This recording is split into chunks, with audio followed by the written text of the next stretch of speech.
Voilà, bonjour à tous et bienvenue dans cette nouvelle vidéo sur notre chaîne Foi et Raison.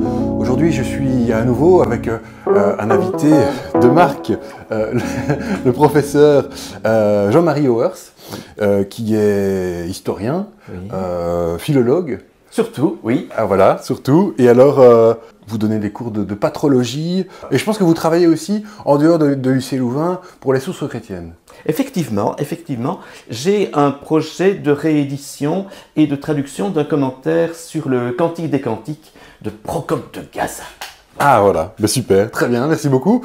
Et alors aujourd'hui, donc, ce dont on va parler, c'est qu'est-ce qui a produit les conversions de païens au christianisme dans les tout premiers siècles du christianisme, c'est-à-dire durant l'Église primitive, comme on dit. Je pense qu'on va voir un petit peu les premiers siècles, donc 1er, 2e, 3e, 4e siècle. Oui. Donc on va voir un peu quelles sont les raisons pour lesquelles les païens, finalement, se sont retrouvés chrétiens.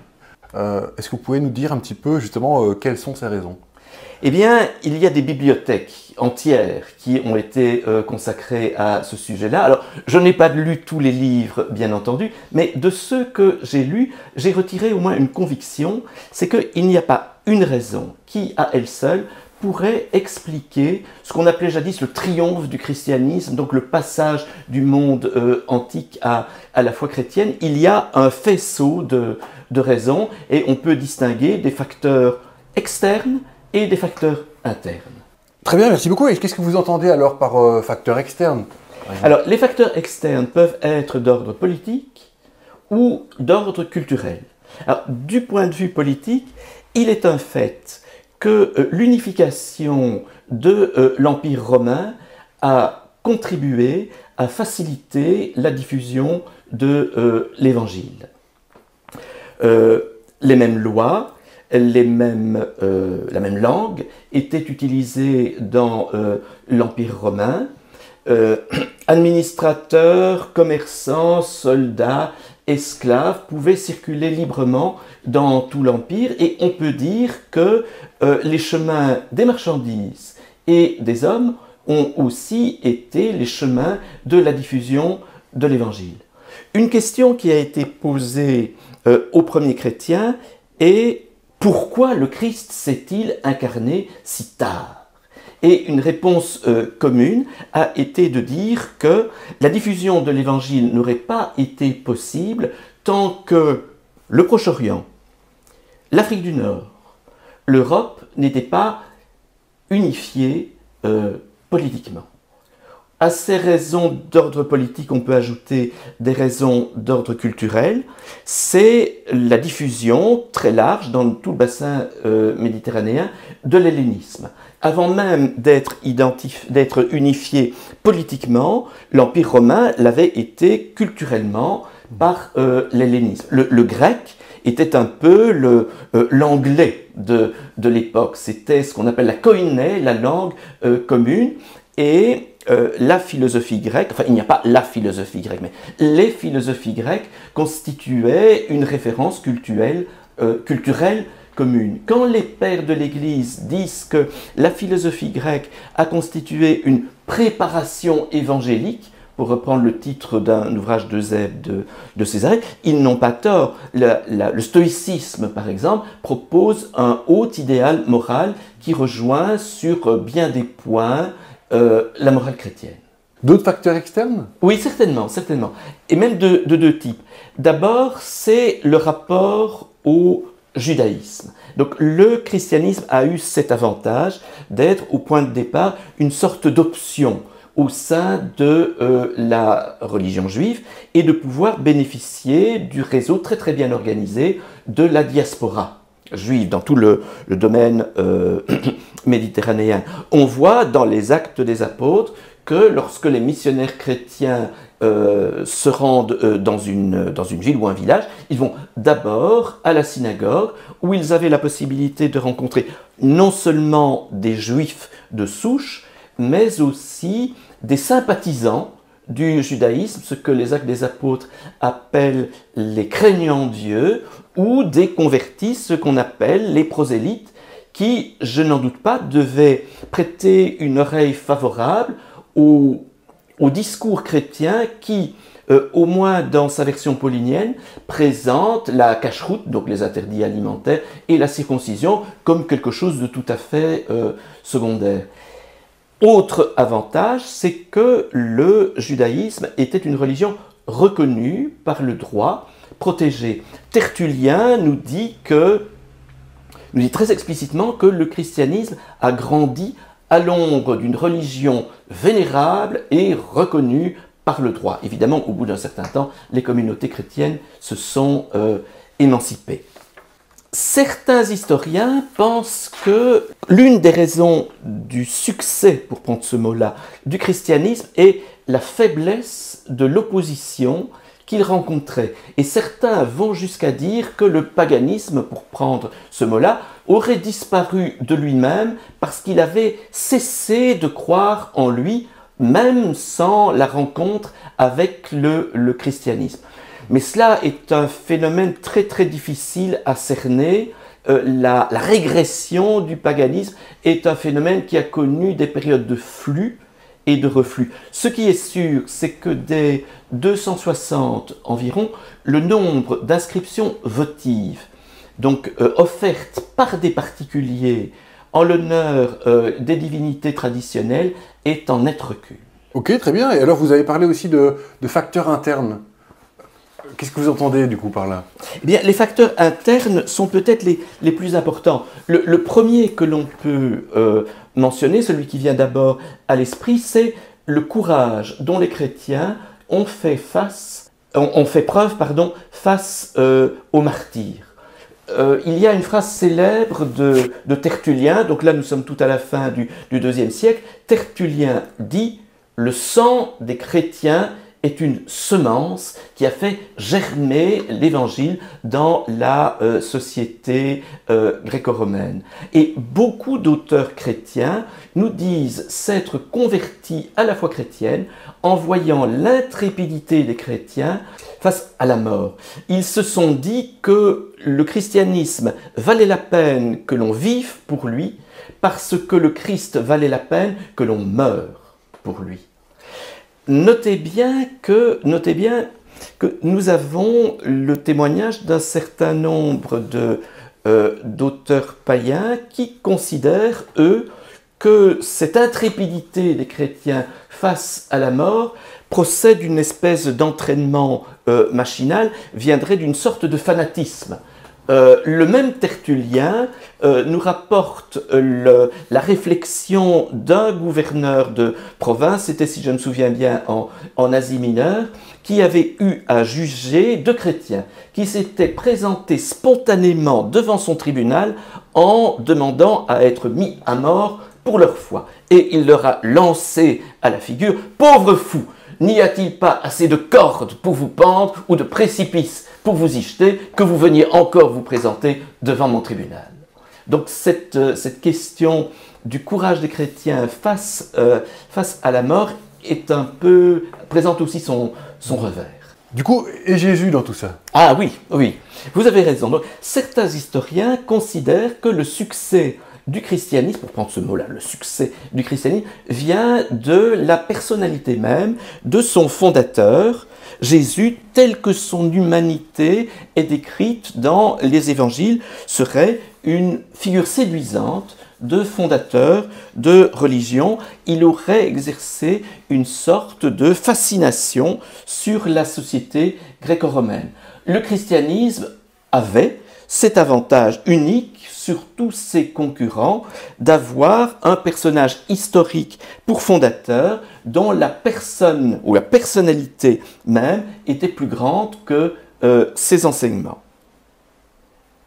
Oui, mais si de son vivant Jésus a été accusé par les Juifs d'être un glouton et un ivrogne, il n'a pas été épargné par les polémistes chrétiens dont on a dit que c'était un charlatan, qu'il pratiquait la magie et que c'était un bâtard, n'est-ce pas, né des œuvres de la Vierge Marie avec un soldat romain.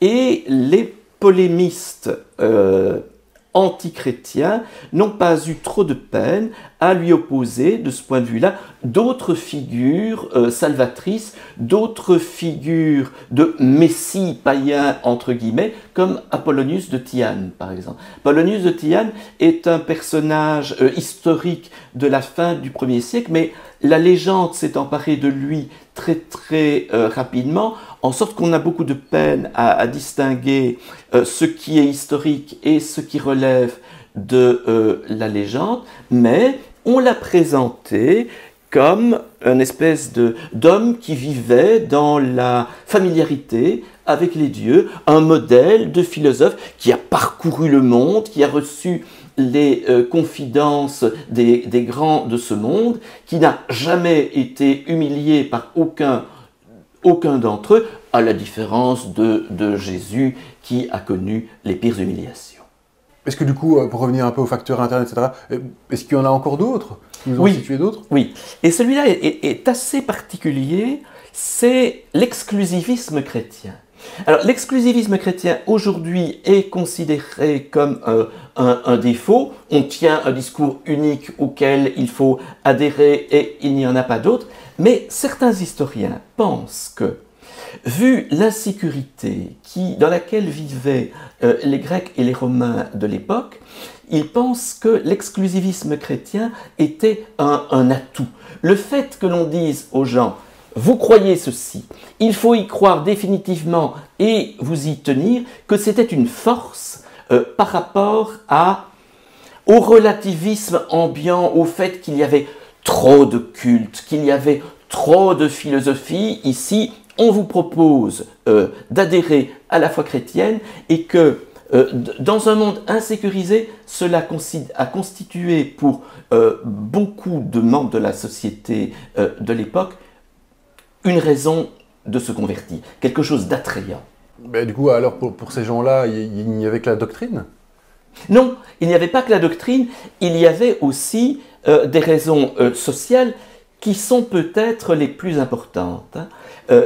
À quoi reconnaît-on les chrétiens? Tertullien disait, on les reconnaît au fait qu'ils s'aiment. Voyez comme ils s'aimaient. Lorsque, au IVe siècle, l'empereur Julien, celui qui est passé à la postérité sous le nom Julien l'Apostat, parce que, alors qu'il avait été éduqué dans le christianisme, il est retourné à ce que lui appelait l'hellénisme, il a essayé de redynamiser l'hellénisme. Et il a cherché quelles étaient les causes du déclin de l'hellénisme et du succès du christianisme. Et nous avons conservé une lettre de lui dans laquelle il identifie très précisément une des raisons de ce qui fait que Grecs et Romains ont adhéré à la foi chrétienne. C'est la charité qui existe entre les chrétiens. C'est le souci qu'ils ont des pauvres et des déshérités. Et il a essayé d'organiser une contre-église avec des hospices pour les nécessiteux. Il a même voulu organiser des couvents pour les vierges païennes. Il faut savoir qu'à cette époque-là, les évêques étaient souvent recrutés dans les classes sociales aisées. C'était des gens qui avaient bien les moyens et qui donc avaient la possibilité de distraire une partie de leur fortune pour organiser une sorte de sécurité sociale. Un exemple très frappant est Basile, évêque de Césarée en Cappadoce, qui a organisé sur ses deniers une véritable cité-secours avec des hôpitaux pour les malades, des écoles pour les orphelins, des hospices pour les gens de passage. Et on nous dit qu'à la mort de Basile, donc dans ces établissements-là, les non-chrétiens, les juifs étaient accueillis au même titre que les chrétiens, et on nous dit qu'à la mort de Basile, ceux-ci l'ont pleuré comme un de leurs bienfaiteurs. Et il est très caractéristique, très révélateur, que l'empereur Julien ait discerné que là était une des causes de l'adhésion de la société gréco-romaine au christianisme. Ok, merci beaucoup Jean-Marie. Alors, on a déjà abordé pas mal de choses, de causes, etc., qui ont fait qu'il y a eu des premiers chrétiens chez les païens, hein, des conversions chez les païens. Et donc, vous vouliez terminer en nous citant un texte du père Festugière. Je ne sais pas si je le prononce bien. Oui, vous prononcez bien. C'est un texte déjà un peu ancien, il date de 1961, et vous verrez que la finale est un peu datée, mais pour le reste, je trouve que ce texte garde toute son actualité et qu'il nous amène à réfléchir. Je vous le dis. Super, eh ben, on vous écoute. Merci beaucoup. Si j'osais vous livrer mon sentiment à moi, mon sentiment de vieil historien qui a médité 100 et 100 fois sur ce mystérieux passage du paganisme grec au christianisme, je dirais ceci. Ce qui a converti les païens, ce n'est pas tant peut-être les nouveautés de la doctrine qui leur étaient annoncées, que l'exemple de charité mutuelle qu'offraient les premiers chrétiens et l'impression qu'ils offraient eux-mêmes, une fois entrés dans la communauté, qu'enfin ils étaient aimés. Enfin, ils n'étaient plus seuls, on s'occupait d'eux. Enfin, ils n'étaient plus les humbles, les méprisés. Ils voyaient le maire du village ne pas dédaigner de s'asseoir auprès d'eux dans une même salle pour entendre une même parole, pour participer à la même cérémonie. S'ils étaient pauvres ou malades, on les aidait. S'ils étaient mourants, on venait à eux. On leur parlait de ce ciel où ils allaient bientôt entrer pour connaître un bonheur merveilleux. Cette charité fraternelle est le principe de cette charité, celle d'un Dieu qui était mort pour eux. Si on s'était borné à la leur prêcher, si elle n'était restée qu'un enseignement, je doute que le monde fût devenu chrétien. Mais ils la voyaient, ils en ressentaient les effets. Ce qui me frappe dans les lettres de Paul, c'est comme il ne cesse de répéter aux fidèles de tel lieu qu'ils doivent aider des chrétiens de tel autre lieu où on est plus pauvre et plus malheureux. C'est combien il a soin d'organiser ses quêtes et faire parvenir les dons ainsi recueillis. C'est son souci constant de ranimer le sentiment que les chrétiens dans leur ensemble, en quelque pays qu'ils se trouvent, forment une même famille. Et ne voyons-nous pas la communauté de Jérusalem, à peine née, et alors que la menace encore les puissants du jour, ne pas tarder un instant, par l'institution des diacres, à prendre soin des malades et des nécessités. C'est cela, le fait nouveau, la nouveauté totale du christianisme. C'est cela qui a touché les cœurs, c'est cela qui a converti. Non pas la parole, l'exemple, ou mieux, la vérité de la parole, prouvée par l'exemple. Les sublimités de la doctrine passaient sans doute au-dessus des têtes, comme elles passent encore. Mais cela, le spectacle de cette charité incessante, on le voyait, et on en bénéficiait. S'il n'y avait pas eu cela, le monde serait encore païen. Et le jour où il n'y aura plus cela, le monde redeviendra païen. Je vous remercie beaucoup pour cette lecture et puis pour l'interview. En quelques minutes, on a su dire beaucoup de choses sur la conversion des païens au 1er siècle. Et je vous dis à bientôt pour une prochaine vidéo sur notre chaîne YouTube Foi et Raison.